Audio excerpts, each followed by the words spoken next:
2 minutes left.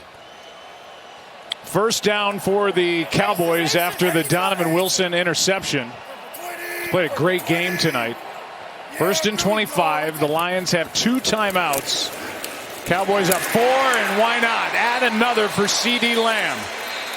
Just no answer, and he has worked over Cam Sutton here tonight. Yeah, he really has, and Cam Sutton's not sure what exactly CD Lamb's going to do out there. He's one-on-one, and he's guarding against CD Lamb running past him, and it's opened up that slant that we've seen them hit many times in this ball game. Each side has 2 giveaways tonight. Lions have asked a lot of their defense this evening, and 88 has just taken over this football game. There's only 1 timeout left for Dan Campbell's Lions. His night tonight is just off the charts. Yards after the catch. The big 92-yard touchdown connection with Dak Prescott. On and on and on. 227 yards. And this throws out of bounds with Prescott and Cooks not on the same page. It's 3rd down and 14. That stops the clock. Yeah. So they throw the ball twice. They get a completion. But now the incompletion, there are the numbers for Lamb, and the clock is stopped. And the Lions get to hang on to their timeout. Well, that's the big part of that is the clock stops. They still have 1 timeout remaining, and make a stop here. They still got a chance. So Dan Campbell wants 1 more stop.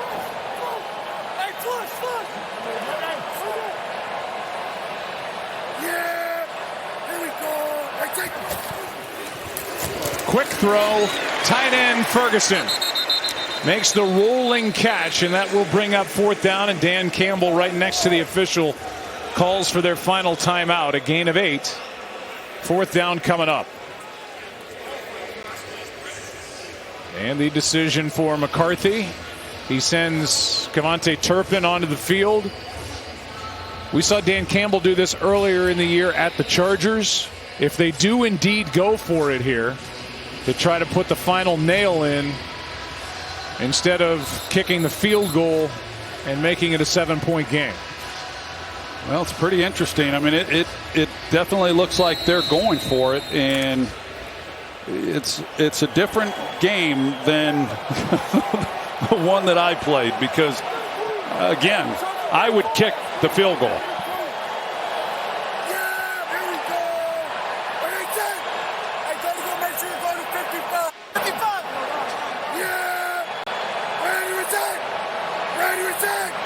Just trying to draw him offside. And now the decision.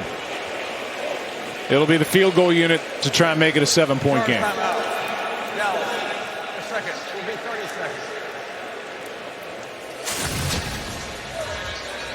The numbers for Aubrey are off the charts. It'll be a 43-yard try to make it 20-13. Yeah, the Cowboys, after they get the penalty, they're backed up, and they throw it 3 times inside 2 minutes, and not able to take as much clock time off the clock as they otherwise could have had they have run the ball. Mike McCarthy, the man who calls those plays, and now Aubrey. From 43, like a walk in the park. 7-point game with 1:41 left. And the Lions are out of timeouts. Goff has thrown 2 picks. He's coming off the interception. The first one was by Jordan Lewis on a screen to Montgomery. And the last one, diving interception by Donovan Wilson, his first pick of the season. Look at the numbers for the quarterbacks tonight.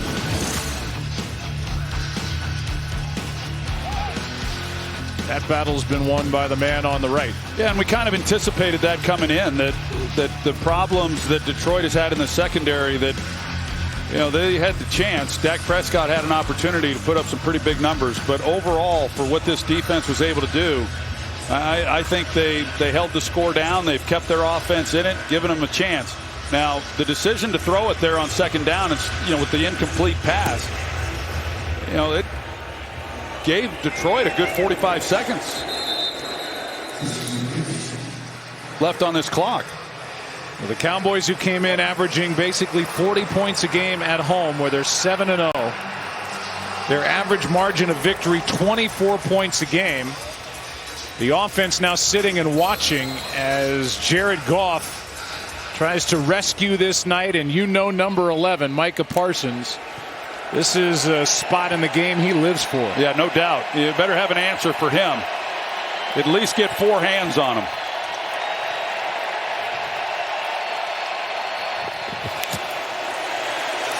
Underneath, Laporta drives through Curse and got 10. That'll be enough for a first down with 1:30 and counting left in the game. Dallas defense playing soft. Here's one for Laporta again, and a strong catch to the 40. And the Lions are in business now. Boy, they sure are, and they've not given any help to right tackle Penei Sewell. He's been one-on-one with Micah Parsons, and Jared Goff has gotten the ball out. But good job by these receivers giving him a place to go with the football. With Goff and with what we've seen in his career, backing off and giving him clean looks is, I think, in some ways doing him a favor. He's getting good protection, and when he is protected, he can be deadly. Yeah, and when you're in these situations as a quarterback, you have to drive the ball down the field, so you're willing to take some chances you otherwise wouldn't take. I don't know if Goff turns that ball loose prior to this possession the way he just did. They clock the ball after the catch by Laporta, and now he's got Amon-Ra St. Brown.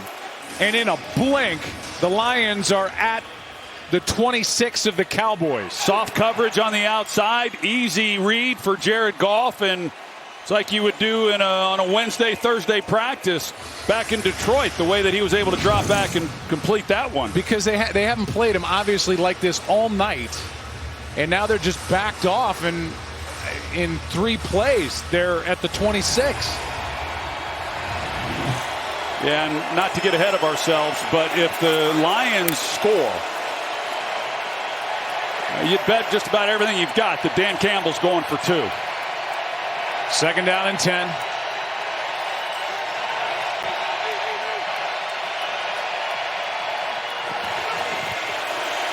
Good protection again. This one is incomplete for St. Brown, who's looking for a flag on Jordan Lewis, and he's not going to get it. Yeah, there was definitely some activity at the top of that route.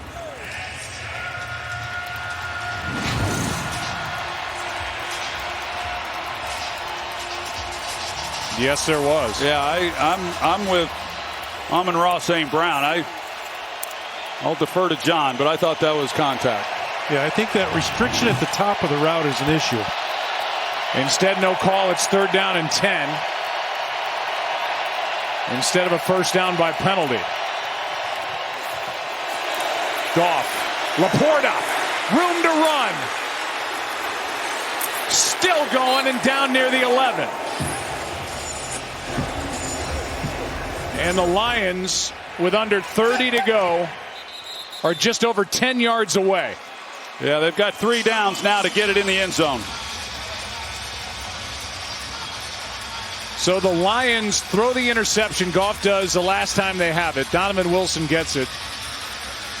The Cowboys get the penalty at the start of that possession to back them up. They throw it 3 times inside the 2-minute warning. They kick the field goal, and here are the Lions with a chance to tie this game or maybe even win it, as you said, if they score the touchdown. If they don't have the incomplete pass on second down by the Cowboys, this game's over. But that afforded them extra time. Second down and 10. There's St. Brown. Head of steam. Touchdown, Detroit. Wow. And they're within a point And the call has already been made by Dan Campbell. They are going for 2 in the win. Wow. Here's the end of it.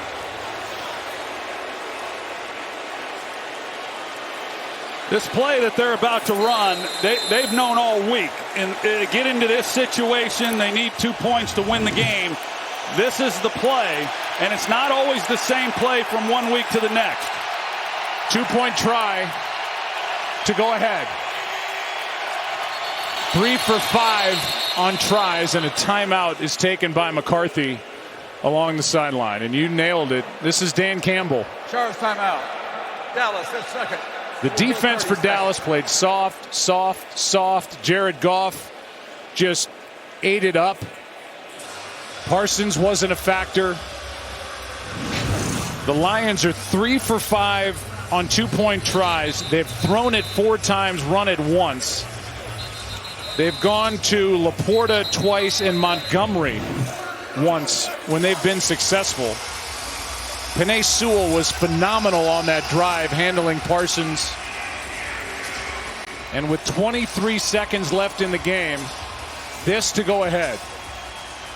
Everybody that had to make the play on this last possession did just that. Starting with being able to handle Micah Parsons, but Goff had to get the ball out as well. Dan Skipper, an extra offensive lineman, comes in. Play action. End zone. There it is! Unbelievable! The 2-point try is good, and it's Taylor Decker, part of the old guard that was saluted after the win last week. And the Lions are up by 1. What a moment for this franchise, and what a moment for the 8th-year pro Taylor Decker. This crowd is absolutely stunned. Now a flag comes in at the end, and they've thrown another. The question is, did Skipper, an offensive lineman, report? What else could it be? Touching by number 68.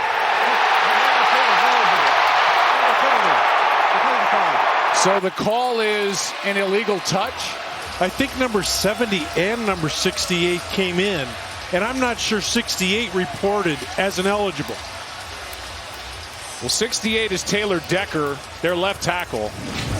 Skipper came in, he reported. And 68 is there at left tackle, and he's the one who ends up making the catch. Right, but he's on the end of the line, and he's been playing that ineligible position. So if he's going to be on the end of the line and be eligible, he needed to report as well. Wow. So that will back it up, and the Lions will have to do it again. Well, you see Dan talking to him, and I can't imagine, I can't imagine them having that play in and him not reporting, because that would be stressed throughout the week. That is hard to believe.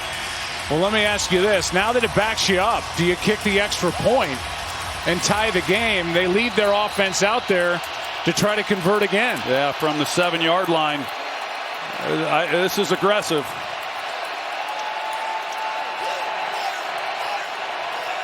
So Decker didn't report. He caught the 2-point conversion. They threw the flag at the end of it. And now a flag on Parsons. This one's picked, but Parsons came across. There's a flag on the play. And hold all tickets. Yeah, they definitely got Micah Parsons in the neutral zone. Defense, number 11, moved into the neutral zone prior to the snap. So let's do it again. Well, how many more plays does Ben Johnson have up his sleeve? And Parsons definitely in the neutral zone. And the ball is sitting just inside the 4. And there has been no hesitation by Dan Campbell on what he's doing. Even after the penalty, no question in his mind. Here we go. Goff gets rid of it. Incomplete.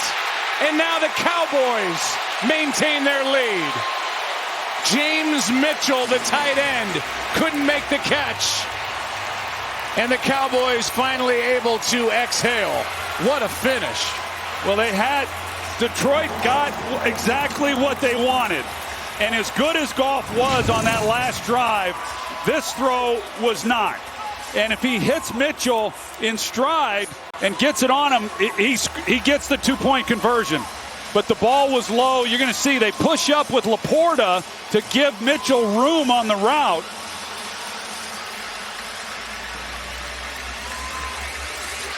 Here again is that first try that was successful, but Taylor Decker, 68, did not report. Yeah, and Joe, pick which one you want. Number one, he's not covered by an eligible, so it's an ineligible downfield. It's illegal touching by alignment. It's an illegal formation. They're all 5 yards. Take your choice on which one you want here. He needed to report if he's going to play that position. And Brad only announced number 70, one number. So I would guess that he did not report, and he should have. So that moment for Decker, as I said, part of the old guard that was honored by Dan Campbell. This doesn't count either. They blew the whistle before the onside kick try. Prior to the kick, charge timeout. Dallas uses their last timeout. Decker was a part of that salute at the end of the game after the win over the Vikings and the old guard and the turnaround. And you know, you had the moment of ecstasy for the Detroit Lions here that's erased by the penalty. It doesn't take away from what the Lions have accomplished and what they hope to accomplish going forward, but barring a recovery on this onside kick try, these two teams will leave here 11-5. And that NFC Eastern Division crown is still alive for the Dallas Cowboys, while the Lions are guaranteed no worse than a number 3 seed. What a game. Onside kick try is handled by the person that it should have been handled by. Of course. Because this night belongs to CeeDee Lamb. Jimmy Johnson at halftime, but CeeDee Lamb the rest of the night. Yeah, what a wild finish. Here it is again to go back to this play to give you every look we can. Skipper comes in. He goes to Brad Allen and reports. The left tackle, Taylor Decker, did not. And as you said, John Perry, was uncovered anyway. Yeah, it's 3 fouls, all 5 yards. They throw the flag at the end of the play. The Cowboys get the win by 1. And they still have a shot at the NFC East. They need the Eagles to lose one of their last 2 games and to win their next game, which is at Washington in Week 18. Frustrating end to this thrilling game for the Lions, who have a home date against the Vikings next week. Yeah, this will be a tough one for them. You know, the Cowboys will walk out of this stadium feeling relieved that they were able to get a victory, while the Detroit Lions, this is going to be a hard one for them throughout this weekend as they watch these games tomorrow, and being able to put that behind them and finish up the season against Minnesota and then on into the postseason. But this is going to be a hard one to get past.